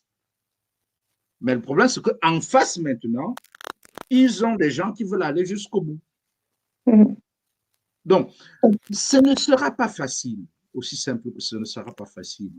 Et personne ne peut prédire la tournure que vont prendre les événements, mais j'espère simplement que les Camerounais, en majorité, parce que comme disait Michael, ne vous attendez pas à ce que 100% des Camerounais adhèrent à un tel processus. Même si on est 80%, c'est déjà une victoire à adhérer à un tel processus et qu'on soit capable d'inscrire ça dans la durée. Ça va tôt ou tard faire plier la machine. Parce que l'autre variable qu'on ne maîtrise pas, c'est l'armée. Est-ce que l'armée va rester... I was going to follow up and ask about the army because Tchiroma actually issued a statement where he said the loyalist military took him out to safety and they're protecting him. I did a reflection on that this morning, and it is on my YouTube page. It's how and why the military had to do that. So at this point, are the cracks in the military already very visible for everyone to see that the military is not united in the following the orders of the government that they used to follow in the past? Well, I don't know if Michael would want to go on. Oh yeah, yes, of course. I think Bernard, there is one thing. In as much as we, the civilians, are yearning for change, the military themselves, in fact, I'm sure some of them even want it more than some other people, right? But unfortunately, because of their professional code of conduct, they have to respect some orders. But when you are dealing with human beings, you also have to understand that there is a certain level of orders that you can give to people and they take to a certain point. There are reasonable military personnel that understand that we are not here to fight against the people who pay us, right? We are the ones who pay these military guys. We even pay the president of the republic, the taxpayers. We all their military equipment are sourced by the money that we pay them. So some of them understand that the moral understanding behind this is that I should not go and be killing my own people. You know, I'm supposed to defend them against an external, I would say, army or intruder or, you know, terrorists and stuff like that. Like what they do in the north. That is what the military should be doing. And the regime, what they have actually been doing is that they use the military for basically every single thing. Like even the police are just there to collect bribes. The military are just used in the, like, let me give you a typical example. In the UK here, my children have never seen a military personnel, right? And there are cases where when you see 2 or 3 of them in the street, you start panicking. You even think, like there was a case where I work that we saw, I think about 3, they call the military cadet, and one elderly patient said, are the Russians here? Because they don't see military people in the streets. Cameroon, as it is no different. We are not supposed to be having, military are supposed to be in the barracks. And immediately there is a distress in the country as a whole. That's when you bring them. You know, when you bring them, and when you bring them out, the people themselves will know that there is danger, not with me, but there is a danger around us. That's why these people are here. So the military of Cameroon, thank you for this question. They should know that they are being paid by the people that are killing them, or that they are killing. If they kill all of them, who's going to pay them? So, but Michael, are you not thinking that it's just loyalty? So if you are working with someone, can you not just understand why the policemen or the military are acting that way?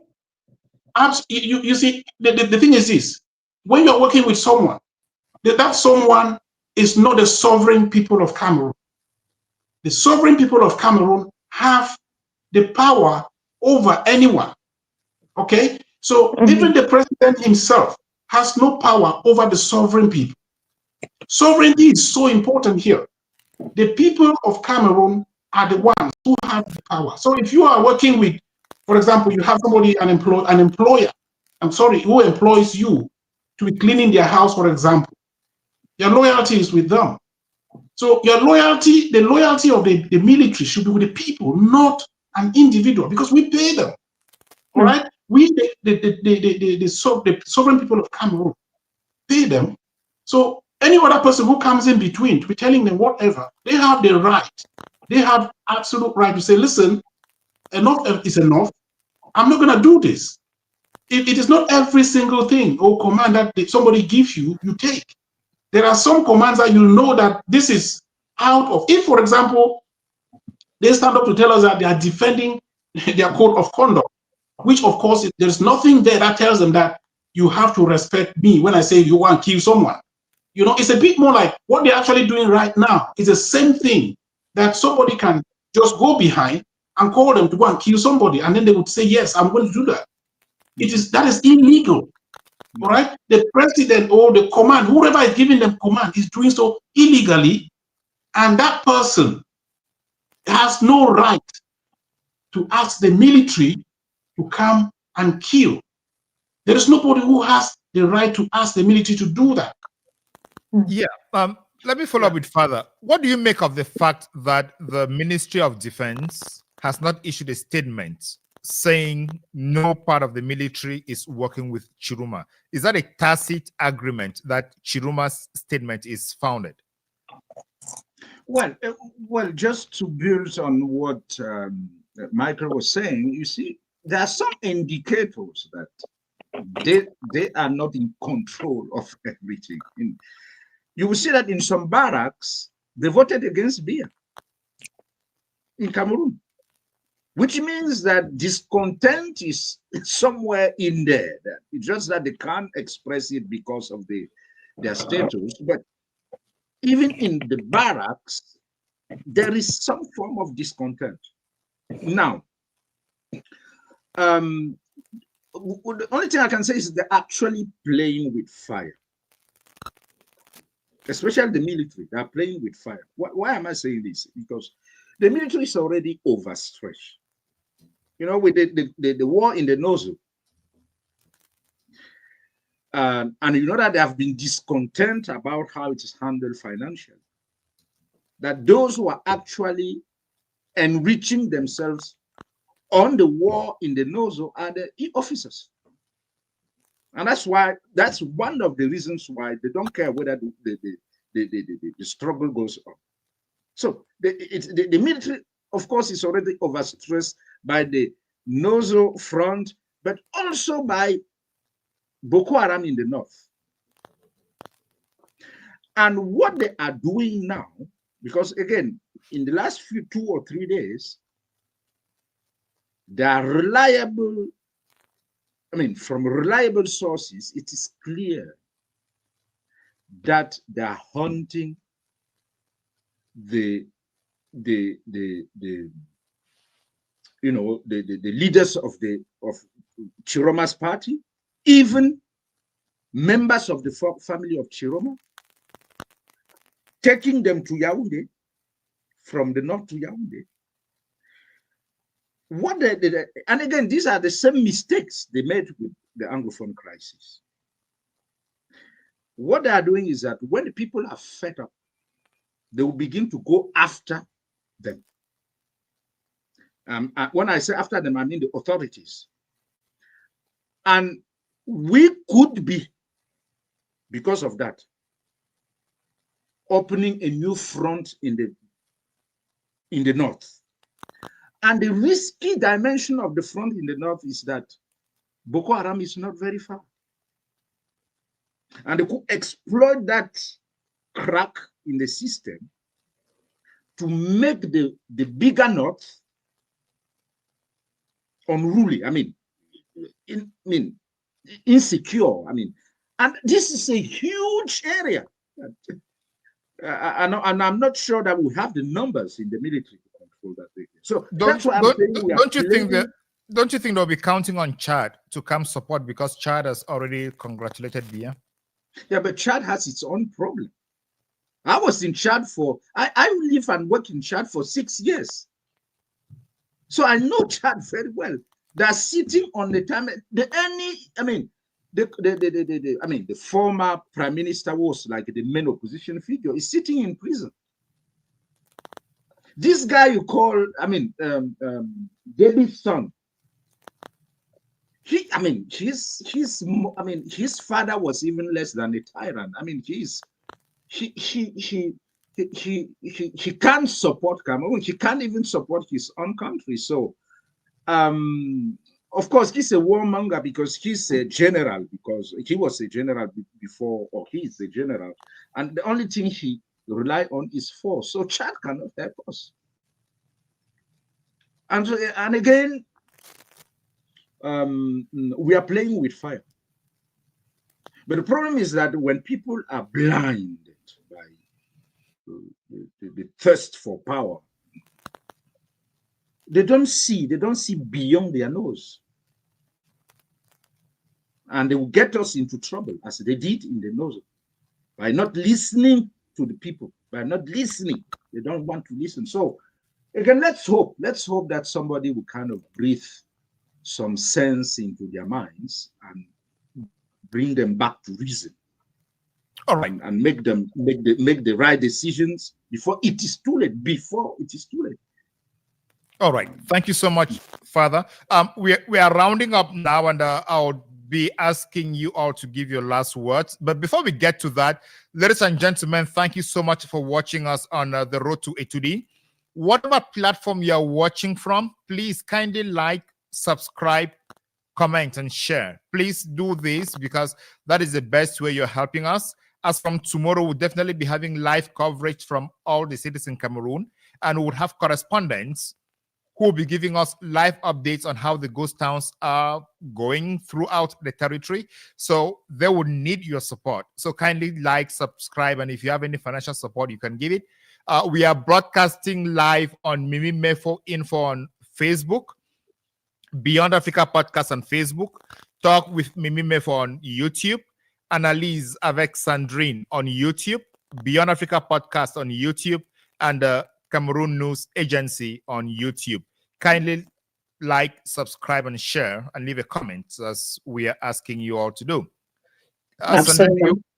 Do you want to take the last words with our Okay, guests? absolument. Alors, merci Bernard. Juste pour le redire en français à ceux qui nous écoutent à l'instant et ceux qui nous regardent, qu'importe le canal par lequel vous nous regardez en ce moment, juste une petite action, allez juste liker, allez juste vous abonner. C'est simple, ça ne prend pas beaucoup de temps.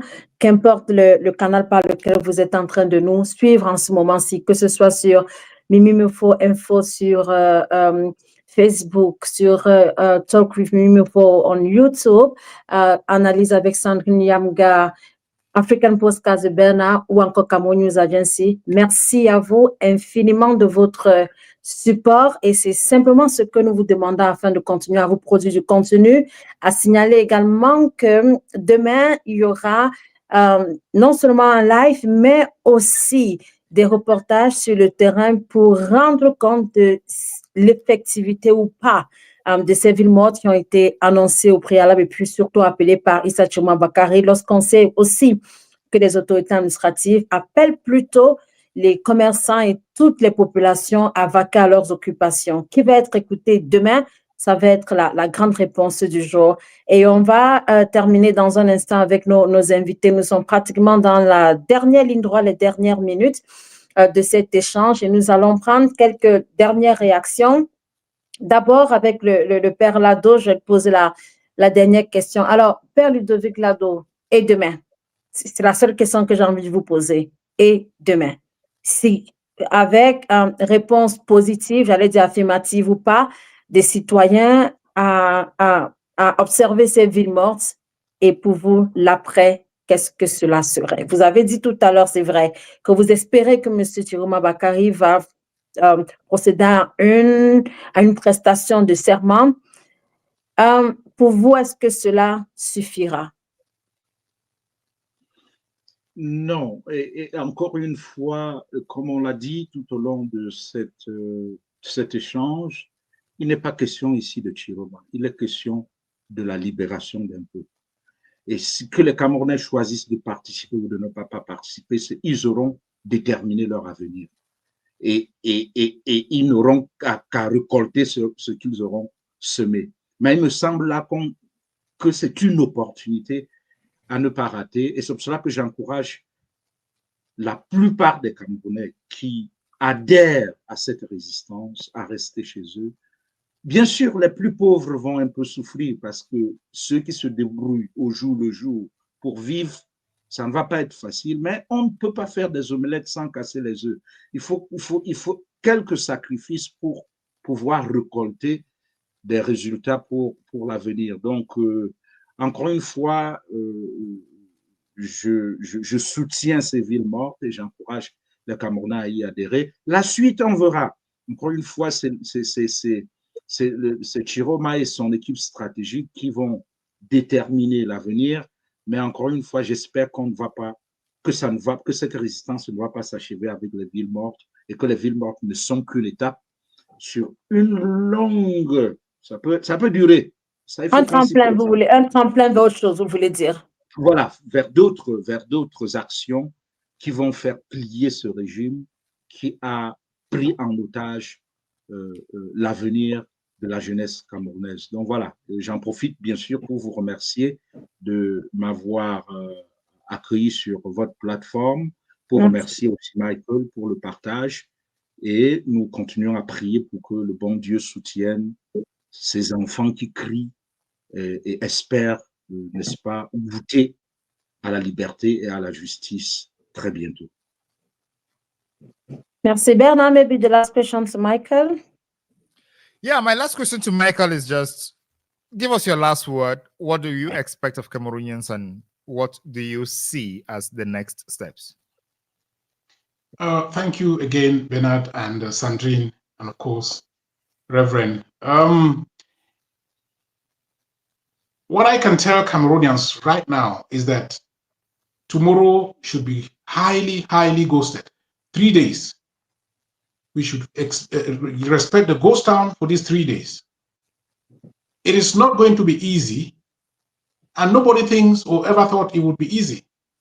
But this is the safest way for us not to have any encounter with any security official, be the military or the police or the gendarmerie.